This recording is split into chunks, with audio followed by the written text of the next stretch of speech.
where you are going. How can we know the way? Jesus said to him, I am the way, the truth, and the life. No one comes to the Father except through me. If you know me, you will know my Father also. From now on, you do know him and have seen him. The Gospel of the Lord. Praise to you, Lord Christ. You may be seated for family reflection.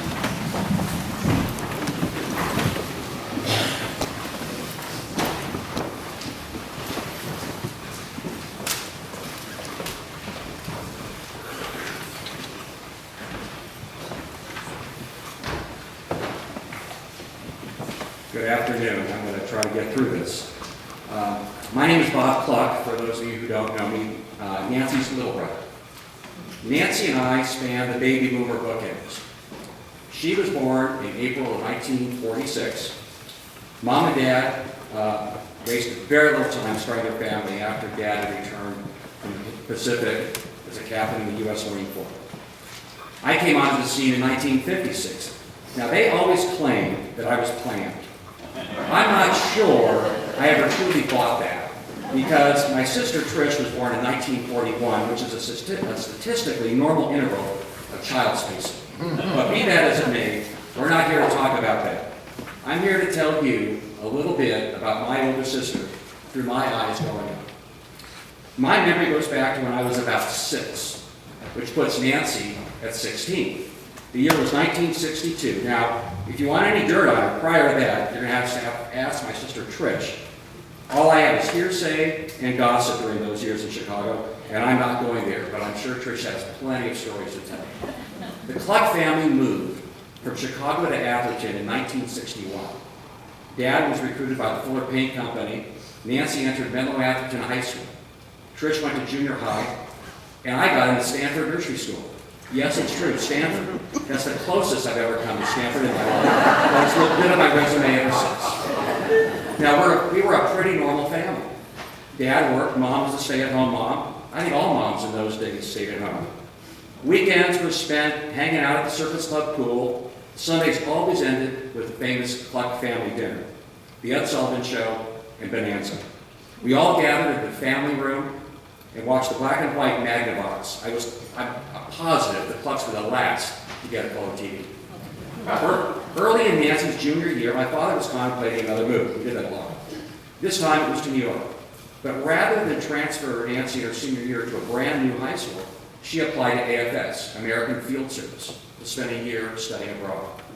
Nancy was accepted, and off she went to spend her senior year in Oslo, Norway, with her Norwegian family. Now, in those days, she didn't just jump on an airplane and go. She boarded the 7 seas and set sail from New York City to Oslo, where she was immersed studying Norwegian on the ship for about 11 days. Now, let me get this. A ship full of 17-year-olds going to Oslo. What a blast. In Oslo, she lived with the Lee family.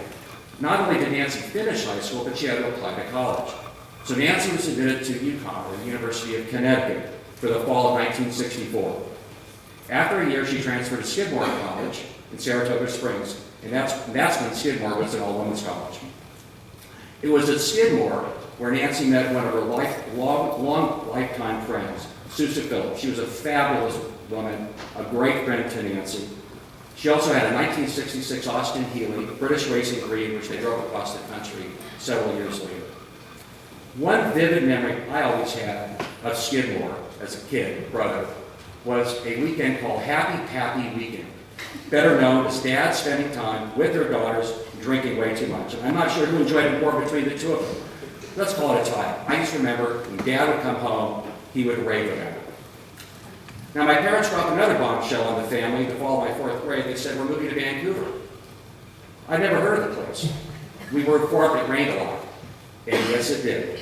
So off we went in early January of 1965. Trish and I transferred to the 2 private schools, York House and St. George's School for Boys, and Nancy finished out her academic year at Skidmore College. In the pre-cell phone era, calls from the East Coast happened Sunday nights because it was cheaper. It was a huge thing. The phone would ring, and it was Nancy on the phone. And I remember listening to one side of the conversation a particular night, and I heard UBC. That's the University of British Columbia. And sure enough, Nancy decided to transfer to UBC as a junior, even though I believe it was her 4th year. So let me digress just a minute here. I want to give you a flavor of my sister's selflessness.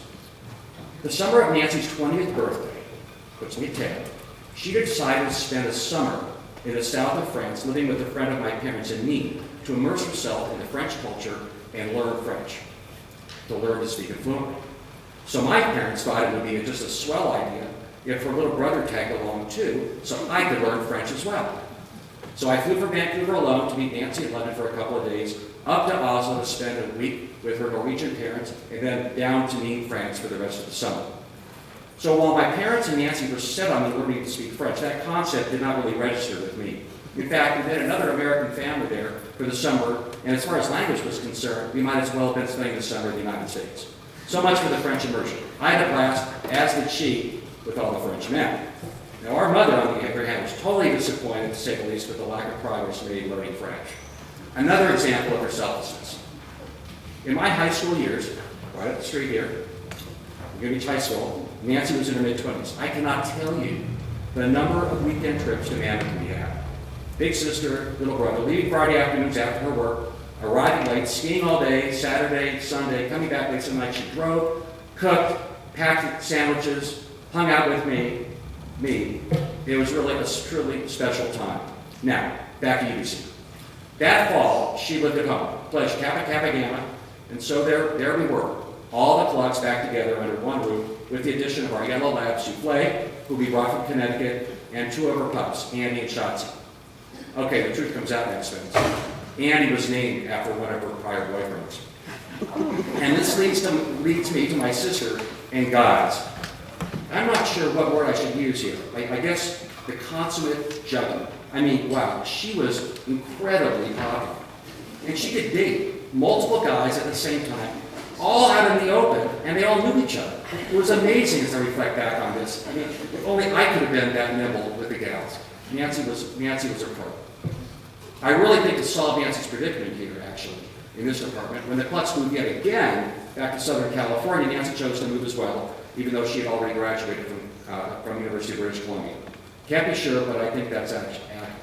Trish had married Gordon by this time, and I was a freshman in high school. As for Nancy, Nancy did what many women did in 1968. She became a teacher. Now, everyone attending this service knows so well that Nancy's true calling was teaching. And my one regret in life is not having had the opportunity of observing her in a classroom. How many kids have grown up and have benefited from Nancy having been in their class? In a world today where there's so much controversy over our educational system, one thing was constant: my sister's devotion to teaching those little kids. It came through, and it was just resilient. When Nancy was 42, she and Spence were blessed with the birth of Catherine. Brittany Cluck and Catherine were born just 6 weeks apart, so Mom and Dad were given the gift of 2 grandchildren virtually at the same time. While we lost Dad way too early in 1990, my mom's love of Catherine, Brittany, Braden, and Sarah Cluck sustained her throughout the rest of her life. And as you all know, we lost Mom a couple of years ago, right before her 93rd birthday. So I would be remiss, though, if I didn't mention Katie to all of you. Not Catherine, Katie. They say man's best friend is a dog. Well, that couldn't be closer to the truth when it comes to Katie. A rescue dog, part lab, not sure the other mixes, a bit or maybe totally obsessive-compulsive on fetching balls. Truly Nancy's wingman. Sorry, Spencer. When it came to Katie, I know we all took a second seat. I think Nancy may have been the happiest when she was at the beach, walking, swimming, playing fetch with a tennis ball. It was pure joy to watch Nancy with Katie. I'm fond of using a line out of the movie Meet Joe Black when Anthony Hopkins describes life as a blink. It sure is. It's just a blink. It seems it was a blink when our family was together in Atherton, in Connecticut, in Vancouver, watching the kids grow up here. Nancy was taken from us way, way too soon, 68 years old. It doesn't seem fair, but we all know life isn't fair. We have to play the cards we're dealt and make the most of every day. Catherine, I know your mom is so, so very proud of you. And while she's not going to be able to talk to you about where to do your residency, or watch your dad walk you down the aisle next May, or take another swim in Emerald Bay, I think you know, I think we all know, she's in a loving place and she's at peace.